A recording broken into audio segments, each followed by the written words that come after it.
Livro Tratado da Conformidade com a Vontade de Deus, de Santo Afonso Maria de Ligório. 7. Feliz de vós, amado leitor, se sempre fazeis outro tanto. A santidade será a consequência, e tendo passado uma ditosa vida, concluirá com uma não menos ditosa morte.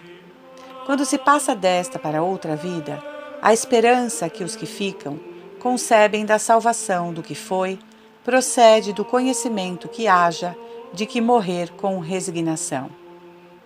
Se abraçamos todas as vicissitudes da vida como vindas da mão de Deus, e mesmo a morte, com submissão à sua vontade, por certo que morreremos santos e seremos salvos.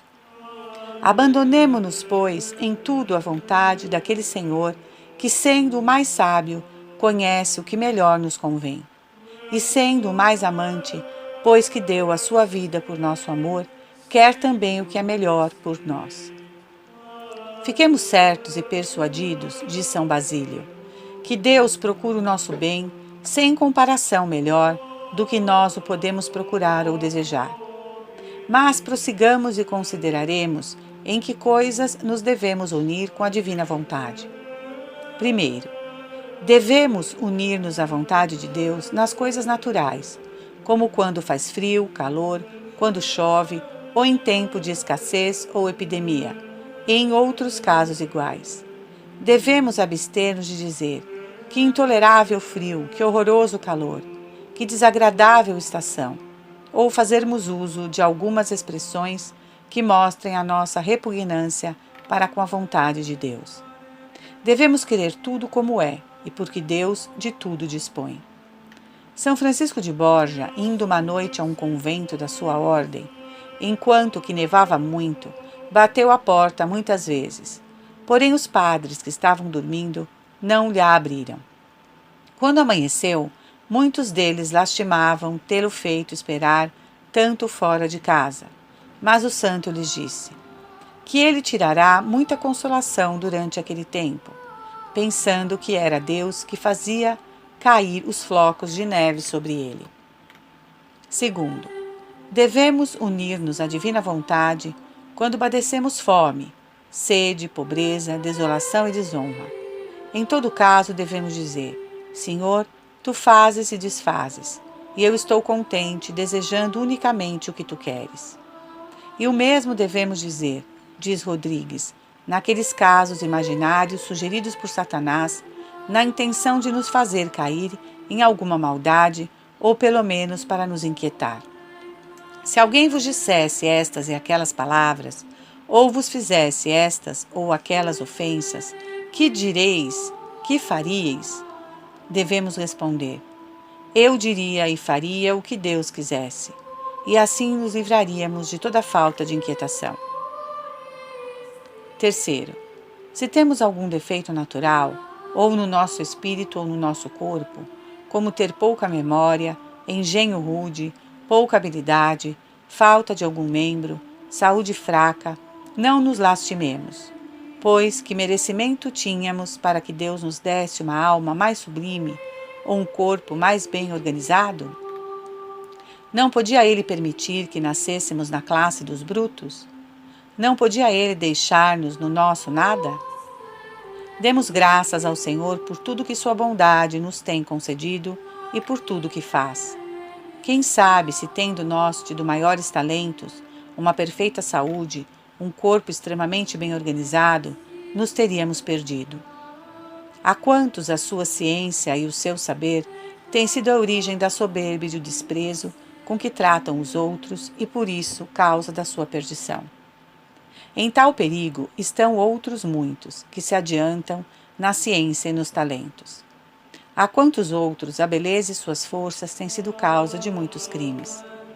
E ao contrário, quantos, por serem pobres, enfermos e disformes na sua figura, se têm salvado e sido santos? E quantos, se fossem ricos, instruídos e de boa presença, se teriam perdido e condenado? Portanto, contentemo-nos com o que Deus nos tem concedido.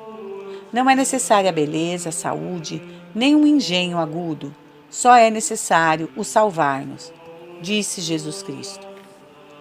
Quarto, devemos particularmente ser resignados nas enfermidades corporais e voluntariamente abraçá-las de maneira e pelo tempo que Deus tenha determinado visitar-nos com elas.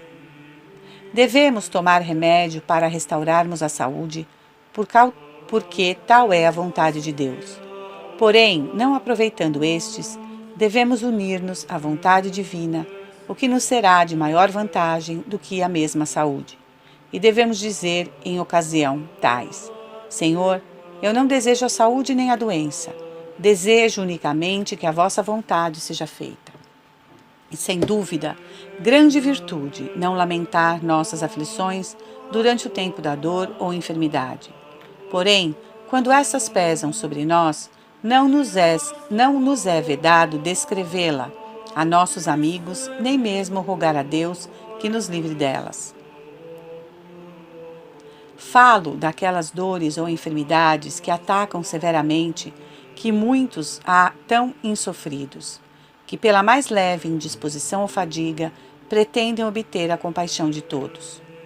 O mesmo Jesus Cristo, começando a sua paixão, deu a conhecer a seus discípulos a sua tribulação. A minha alma está triste até a morte. São Mateus 27:38. E ele rogou ao seu eterno Pai o livrasse dela. Meu Pai, se é possível, passe de mim este cálice. Mas o mesmo Jesus nos ensinou que o que devemos fazer depois de tais preces é resignar-nos imediatamente à vontade divina, dizendo: não como eu quero, mas como vós quereis. 8. Quão loucos são aqueles que desejam a saúde, não só para não sofrerem, mas para mais poderem servir a Deus, observando as regras, assistindo em comunidade, indo à igreja, recebendo a sagrada comunhão, fazendo penitências, trabalhando, ouvindo confissões e pregando. Mas, pergunto eu, por que desejas vós fazer essas coisas? Para agradar a Deus? Para que procuras vós agradar-lhe nestas coisas, quando conheceis que lhe não é agradável a prática de vossas ordinárias devoções, comunhões, penitências, estudos e sermões, mas sim que suporteis com paciência as dores e enfermidades que ele foi servido mandar-vos? Uni, pois, vossos padecimentos aos de Jesus Cristo. Porém, é-me penoso ser inútil e pesado à comunidade. Conformai-vos com a vontade de Deus e persuadi-vos que vossos superiores estão resignados a ela, vendo que servis de peso à comunidade é pela vontade de Deus e não por preguiça vossa. Vossos desejos e mortificações não procedem do amor de Deus, mas sim do amor próprio, que procura pretextos para se desviar da vontade divina. Se desejarmos agradar a Deus, quando nos acharmos doentes e de cama, basta repetir essas palavras: Senhor, seja feita a vossa vontade, por cujas palavras agradaremos mais a Deus que por todas as devoções e mortificações que nos seja possível oferecer-lhe. Não há melhor caminho no serviço de Deus do que aquele que nos conduz a abraçar a sua vontade com alegria. O venerável padre Ávila, Epístola 2, escreveu a um sacerdote que estava enfermo: Amigo, não vos inquieteis com o bem que poderíeis fazer se estivesseis bom, mas conteitai-vos de continuar doente todo o tempo que Deus quiser. Se procuras a vontade de Deus, indiferente vos deve ser o estar mal ou de saúde. E certamente assim o podia dizer, porque as nossas obras não glorificam a Deus, mas sim a nossa resignação e conformidade à sua santíssima vontade. Daqui diz também São Francisco de Sales que Deus é mais bem servido por nossos padecimentos do que por nossas fadigas. Em muitas ocasiões, os médicos ou os remédios faltam, ou o médico não percebe a moléstia. Em tal caso, devemos unir-nos à vontade divina, que tudo isso dispõe para nosso maior bem. Conta-se de um devoto de São Tomás de Cantuária, que, estando doente, fora à sepultura do santo para recuperar a saúde. Melhorou, pois, e voltou ao seu país. Porém, então pensou consigo mesmo: se a minha enfermidade fosse vantajosa para a minha salvação, Que uso poderei fazer da saúde? Neste pensamento, voltou ao sepulcro do santo e lhe suplicou que rogasse a Deus para que lhe concedesse o que melhor contribuísse para a sua salvação. Depois do que, recaiu com a mesma doença e ficou perfeitamente satisfeito, persuadindo-se que Deus o afligia para seu maior bem. Surio relata o mesmo de um cego, que tinha recobrado a vista pela intercessão de São Vedasto, bispo, mas depois pediu que, se a vista lhe não era proveitosa à alma, queria tornar a ser cego, e tendo feito esta súplica, novamente se achou cego como antes. Portanto, ou estejamos enfermos ou sãos, não devemos pedir nem a saúde nem a moléstia, porém entregarmos-nos inteiramente à divina vontade de Deus, que é quem dispõe de nós como lhe apraz. Mas, se pedirmos a saúde, seja ao menos pedida com resignação, e expressa a condição de que a saúde do corpo não seja prejudicial à salvação da alma. De outro modo, nossa súplica seria defeituosa e não seria ouvida, porque Deus só ouve aquelas rogativas que são acompanhadas de resignação. 9. A enfermidade é a pedra de toque da alma, porque a enfermidade e a doença descobrem o caráter da virtude que a alma possui. Se uma pessoa se não desassossega, se não se queixa, se não há inquietação, se obedece às pessoas que tratam e a seus superiores, e se está perfeitamente tranquila e resignada à vontade divina, sinais são estes de que possui muita virtude. Mas, que diremos daquele doente que se queixa e diz que não é bem tratado, que suas dores são insuportáveis, que nada o melhora, que seu médico é ignorante e que mesmo algumas vezes se queixa de que a mão de Deus pesa sobre ele? São Boaventura relata na vida de São Francisco que o santo, achando-se atacado de extraordinários padecimentos, um dos seus religiosos lhe dissera: Padre, pedi a Deus que vos trate mais benignamente, porque a sua mão carrega demasiado sobre vós. Ao ouvir isto, replicou São Francisco em voz alta: Se eu não soubesse que o que dizeis procede da simplicidade, não vos quereria ver mais, por vos terdes atrevido a repreender os juízos de Deus. Dizendo isto, posto que fraco e extenuado pelas dores e pela moléstia, lançou-se fora da cama, sobre o duro chão, e beijando-o exclamou: Mil graças te sejam dadas, ó Senhor, pelo padecimento que me mandaste. Peço-te que me mandes maior, se essa for a tua divina vontade. Desejo que me aflijas e não me poupes na menor coisa, porque o cumprimento da tua vontade é a maior consolação que posso receber nesta vida. Tem esta conformidade referência também à perda de pessoas, que promovem o nosso bem temporal e espiritual. Pessoas asaz devotas são muitas vezes culpáveis neste ponto, não se resignando às divinas determinações. A nossa santificação deve proceder de Deus, e não de nossos espirituais diretores. E sua vontade que nos aproveitemos deles para a guia da alma, quando nos dá. Porém, quando nos tira, devemos conformar-nos e aumentar nossa confiança na sua bondade, dizendo: Tu, ó Senhor, me deste este socorro e agora me tiraste. Bendita seja para sempre a tua vontade, porque tu mesmo suprirás essa falta e me ensinarás como te devo servir. Igualmente devemos aceitar das mãos de Deus outra qualquer cruz que ele se digne enviar-nos. Mas tantos padecimentos, direis vós, são castigos. Eu respondo: acaso não são os castigos que Deus nos envia nesta vida, graças e benefícios? Se o temos ofendido, é necessário satisfazer a divina justiça de algum modo, ou nesta ou na outra futura. A isso exclamaremos com Santo Agostinho: cortai e queimai aqui, ó Senhor, mas poupai-me na outra vida. E com o Santo Jó: seja consolação minha, que afligindo-me com tristeza, ele me não poupe. Aquele que tem merecido o inferno deve consolar-se quando Deus o castiga neste mundo, porque isso lhe inspirará a esperança de que Deus o isentará do castigo eterno.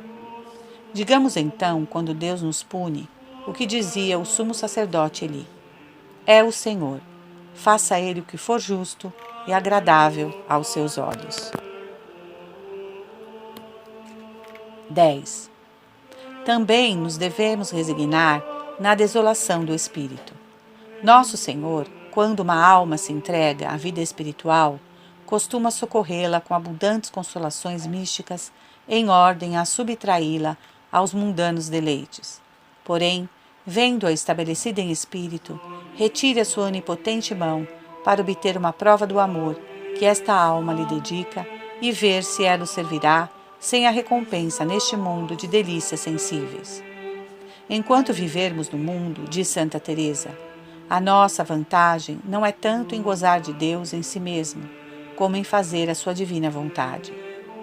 Em outra parte diz, o amor de Deus não consiste tanto em ternuras espirituais, como em servi-lo com fortaleza e humildade. E continua, Deus experimenta aqueles que ama com securas espirituais e tentações. Deve, pois, a alma agradecer ao Senhor quando lhe apraz favorecê-la com doçuras espirituais, mas não afligir-se nem impacientar-se quando a entrega à desolação. Devemos especialmente atender a este ponto, porque algumas almas fracas, quando experimentam securas espirituais, pensam que Deus as tem abandonado, pelo menos que lhes não é própria a vida espiritual, e que por este motivo descuidam-se da oração e perdem o benefício resultado do que até ali haviam praticado. Não há melhor ocasião para a conformidade com a vontade de Deus do que o tempo da secura espiritual. Não digo que não seja sensível à perda da divina presença. Impossível é que a alma a não sinta e a não lamente, quando o nosso mesmo Redentor a sentiu e lamentou sobre a cruz. Meu Deus, por que me desamparastes? São Mateus 27:46. Porém, em tão grande aflição, devemos resignar-nos inteiramente com a vontade de nosso Senhor. Todos os santos sofreram securas e desolações de espírito. Que dureza de coração eu experimento, dizia São Bernardo, já não gozo na leitura espiritual nem meditação. A maior parte dos santos viveram em secura espiritual e sem consolações. Estas, o Senhor não as concede, senão raras vezes, e talvez aos espíritos mais fracos, para que não parem na carreira espiritual. As delícias da recompensa nos são preparadas por Ele no céu. Este mundo é lugar onde as adquirimos pela penitência. O céu é o lugar da recompensa. Por consequência, os santos não se entregavam ao fervor com deleites, mas sim com penitências. O venerável João d'Ávila dizia: ó, quão melhor é estar em secura e tentação com a vontade de Deus do que em contemplação sem ela. Mas direis vós, se eu soubesse que esta desolação vinha de Deus, ficaria satisfeito. Porém, o que me aflige e me perturba é o temor, que procede das minhas faltas e que seja um castigo de minha tibieza. Pois bem, lançai fora essa tibieza e sede mais diligente. Mas talvez, porque estais em trevas, vos acheis inquieto, vos descuidais da oração e espiritual exercício, e assim tornais o mal pior? A secura espiritual pode vos ter sido mandada como um castigo, mas eu tenho dito, mas não vos é ela mandada pelo Altíssimo? Aceitai-a, pois, como um castigo que tendes merecido, e uni-vos à divina vontade. Não dizeis vós que tendes merecido o inferno? Então, por que vos lamentais agora? Acaso mereceis receber consolações de Deus? Fique, pois, satisfeito da maneira com que o Senhor apraz a tratar-vos. Continue vossas devoções e avance com intrepidez, receando que para o futuro vossos lamentos procedam da falta de humildade e resignação à vontade de Deus. Quando a alma se entrega à oração, não pode derivar dela maior vantagem do que a união com a vontade divina. Resignar-se, pois, e dizei: Senhor, eu aceito esta tribulação da tua mão, e a aceito pelo tempo que tu quiseres. Mesmo quando te fosse agradável que eu permanecesse aflito por toda a eternidade, eu estou satisfeito. E assim esta oração, ainda que penosa, vos será mais vantajosa do que as mais suaves consolações. 11. Mas devemos também persuadir-nos que a secura espiritual não é sempre um castigo, mas muitas vezes disposição de Deus para nosso maior bem e também para nos conservar humildes. Em ordem a que São Paulo, se não tornasse vaidoso, com as mercês que tinha recebido, permitiu o Senhor que ele fosse molestado com tentações de impureza. E para que a grandeza das revelações me não exaltasse, me foi dado e estímulo de minha carne, anjo de Satanás para atormentar-me. 2 Coríntios 12, 7. Aquele que ora a Deus com espiritual doçura e deleite, bem pouco faz. É um amigo e companheiro à mesa, mas me deixará no dia da aflição. Eclesiástico 6, 10. Vós não considerais como verdadeiro amigo aquele que só vier à vossa mesa e tomar parte em vossos divertimentos, mas sim aquele que vos vem valer nos trabalhos e vos acudir nas tribulações, sem que disso tire vantagem própria. Quando Deus manda a obscuridade e desolação, é para pôr à prova os seus verdadeiros amigos.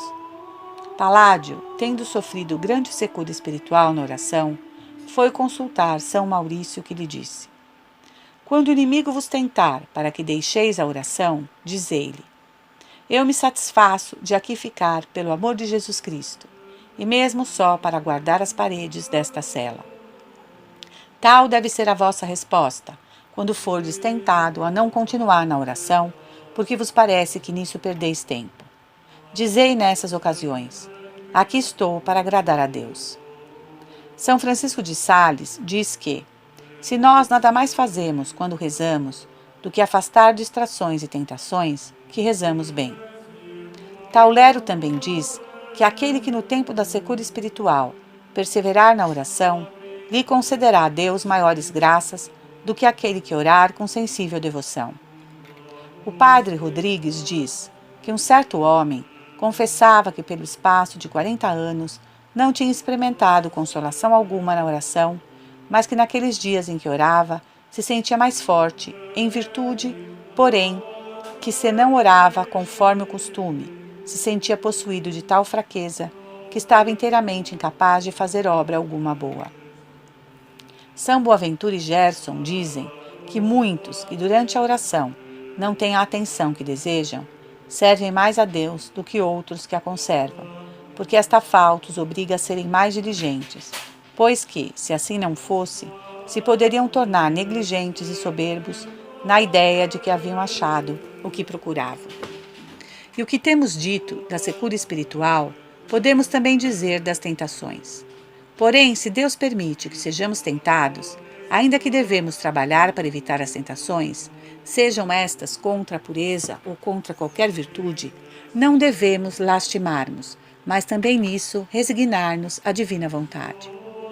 São Paulo, quando ele deprecava para ser livre de tentação impura, respondeu o Senhor: a minha graça te é suficiente. 2 Coríntios 12, 9. E assim, quando Deus nos não concede a mercê de vivermos libertos de tentações que nos molestam, digamos: Senhor, faze e permite o que quiseres. A tua graça me é suficiente, mas dai-me o teu auxílio para que eu não a perca. Não são as tentações, mas o consentir nelas que nos priva da divina graça. Quando resistimos às tentações, tornamo-nos mais humildes e adquirimos mais merecimento, que nos induz a recorrer a Deus com mais frequência, e nós estamos mais longe de o ofendermos, unindo-nos mais intimamente a Ele com o seu santo amor. 12. Finalmente, devemos unir-nos à vontade de Deus no que toca à nossa morte, tanto no tempo como na maneira que Deus tenha determinado que ela nos chegue. Santa Gertrudes, subindo uma vez a um monte, perdeu o equilíbrio e caiu em um vale. Suas companheiras perguntaram-lhe se não temia morrer sem os sacramentos. Ao que a santa respondeu: Eu tenho grande desejo de morrer com os sacramentos, porém deixo isso à vontade de Deus, porque a melhor disposição para a morte é voluntariamente submeter-nos ao que Deus tiver determinado. Portanto, desejo a morte, que o Senhor for servido enviar-me. São Gregório relata nos seus diálogos que os vândalos, tendo condenado à morte um certo sacerdote chamado Santolo, lhe deixaram a escolha do gênero de morte. O santo homem recusou escolher e disse: Eu estou nas mãos de Deus, e receberei aquela morte que ele permitir que vós me deis. Não quero outra. Este fato foi tanto do agrado do Senhor, que aqueles bárbaros, tendo resolvido degolá-lo, o braço do algoz, quando ia a descarregar o golpe, foi suspendido, e aqueles homens, à vista de tão grande milagre, lhe concederam a vida. Portanto, quanto ao gênero de morte, devemos considerar o melhor, aquele que Deus nos tiver determinado. Digamos sempre, quando pensarmos na morte: Senhor, salva minha alma, e decreta a minha morte como vos aprouver. Também devemos unir-nos com a divina vontade quanto ao tempo da nossa morte. O que é este mundo senão uma prisão, na qual sofremos e estamos em contínuo risco de perder a Deus? A isso exclamou Davi: Soltai a minha alma de sua prisão. Isso fazia Santa Teresa suspirar pela morte. Quando ela ouvia as horas no relógio, alegrava-se, consolava-se que uma hora de sua vida estava passada, hora de perigo de perder a Deus. O padre Ávila dizia que aquele que não está em disposição imprópria para morrer deve desejar a morte, pelo perigo de perder a divina graça durante a vida. Que coisa pode ser mais desejável e mais deleitosa do que assegurarmos-nos por uma santa morte da impossibilidade de perder o favor e a graça de Deus? Mas vós dizeis que nada tendes feito adquirido para a vossa alma. Porém, se Deus quisesse que vós agora morresseis, que faríeis depois se tivesseis vivido contra a vontade de Deus? Quem sabe se teríeis aquele feliz fim que esperais? Quem sabe se mudaríeis vossos costumes, se cairíeis em vossas culpas e vos perderíeis? E então, se nada fizesseis enquanto vivesseis, não vos seria possível o não cometer culpas, por leves que fossem. Por que, pois, exclama São Bernardo, por que desejamos nós a vida, a qual, quanto mais se prolonga, mais pecaminosa é? E é certo que um único pecado venial desagrada mais a Deus do que lhe agradam todas as obras boas que possamos fazer. Eu digo mais: aquele que pouco deseja o céu, prova que tem pouco amor de Deus. Quem ama deseja a presença do objeto amado, porém nós não podemos ver a Deus se não deixarmos a terra, e por consequência os santos suspiravam pela morte para poderem ver o seu amado Senhor. Assim exclamava Santo Agostinho: Oh, que possa eu morrer, que possa eu ir ver-te. Também São Paulo desejava de se ver livre do cárcere do corpo e estar com Jesus Cristo. Filipenses 1:23. Igualmente Davi: Quando irei e aparecerei diante de Deus?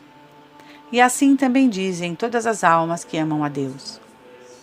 Certo autor refere que um cavalheiro indo caçar a um bosque, ouviu um homem cantando melodiosamente. Parou e viu um pobre leproso cheio de chagas. Perguntou-lhe o caçador se era ele quem estava cantando.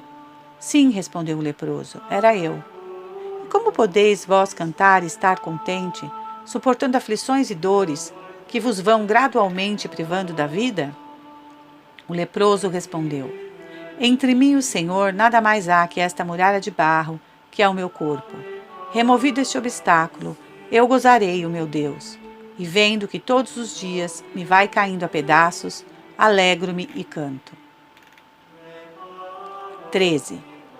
Enfim, também nos grãos de graças e glória é preciso uniformarmos-nos com o divino querer. Devemos estimar aquelas coisas que pertencem à glória de Deus, mas devemos estimar ainda mais a sua divina glória, a sua divina vontade.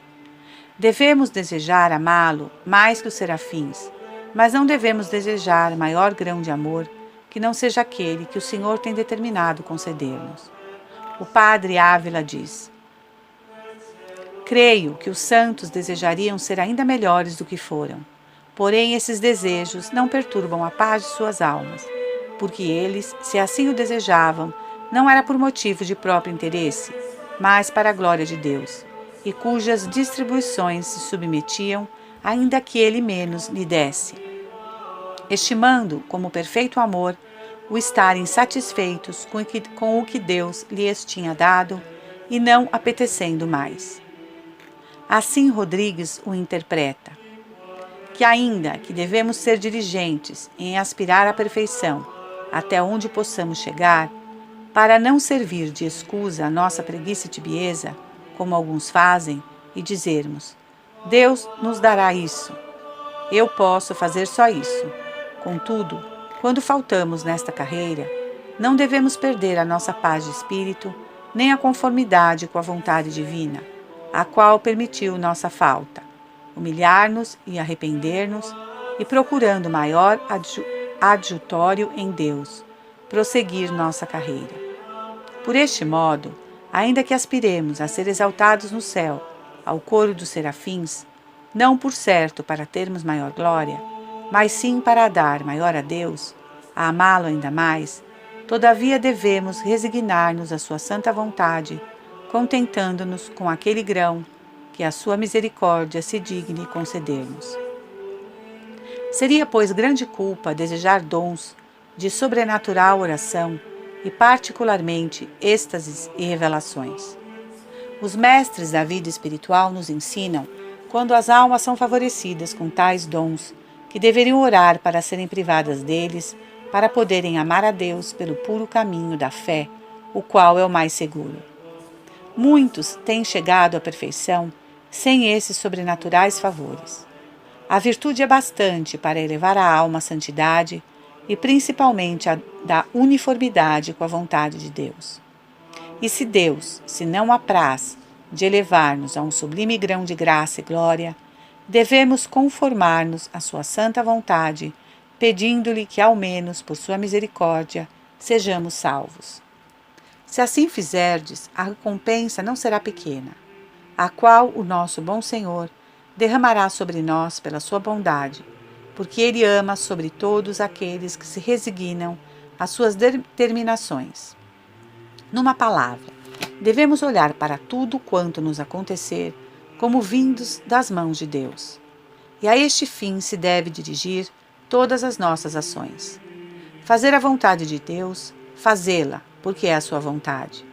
E para assim observarmos mais seguramente, devemos deixar-nos guiar por nossos diretores, quanto ao interno, em ordem a conhecermos a vontade de Deus a nosso respeito, tendo grande confiança nessas palavras de Jesus Cristo.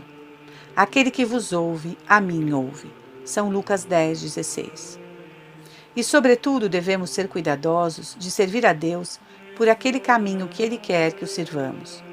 Digo isso em ordem a evitar a ilusão de muitos que se entretêm com a ideia de que estão perdendo seu tempo e dizem: se eu estivesse em um deserto, se entrasse em um mosteiro, se eu estivesse em outra qualquer parte que não fosse esta, distante de parentes e companheiros, viria a ser santo. Praticaria estas ou aquelas mortificações e me entregaria todo à oração. Eles dizem, eu faria, mas, no entanto, suportando involuntariamente a cruz que Deus lhes tem dado, não caminhando pela vereda que o Senhor lhes tem mostrado, não só se não tornam santos, mas fazem-se maus, péssimos. Esses desejos são muitas vezes tentações do diabo, porque não são conformes à vontade de Deus, e devemos por isso rejeitá-los e tomar ânimo para servirmos a Deus no caminho que eles nos têm escolhido. Fazendo assim, viremos a ser santos, em qualquer estado de vida em que o Senhor nos tenha colocado. Queiramos, pois, sempre o que Deus quer, e fazendo assim, Ele nos abraçará em seu seio. Para este fim, façamo-nos familiares com certas passagens da Escritura, as quais nos chamam a unir-nos em todo o tempo com a divina vontade. Senhor, que queres tu que eu faça? Dize-me, ó Deus, o que queres de mim, e eu cumprirei a tua vontade em todas as coisas. Eu sou teu, salva-me. Já não sou de mim mesmo, mas teu, ó Senhor. Faze de mim o que for do teu agrado. Particularmente, quando alguma pesada adversidade nos oprime, a morte dos parentes ou amigos, ou a perda de bens ou de reputação, digamos sim, meu Pai, sim, meu Deus, porque assim vos é agradável. Sim, meu Pai e meu Senhor, assim seja feito, porque assim te agrada. São Mateus 11, 26. E, sobretudo, seja-nos preciosa aquela oração que Jesus Cristo nos ensinou. Seja feita a tua vontade, assim na terra como no céu. Nosso Senhor disse a Santa Catarina de Gênova que todas as vezes que recitasse o Padre Nosso, se demorasse particularmente nessas palavras, rogando-lhe que ela pudesse cumprir na terra a sua santíssima vontade com a mesma perfeição com que os bem-aventurados a cumprem no céu. Façamos, pois, outro tanto e seremos santos no céu.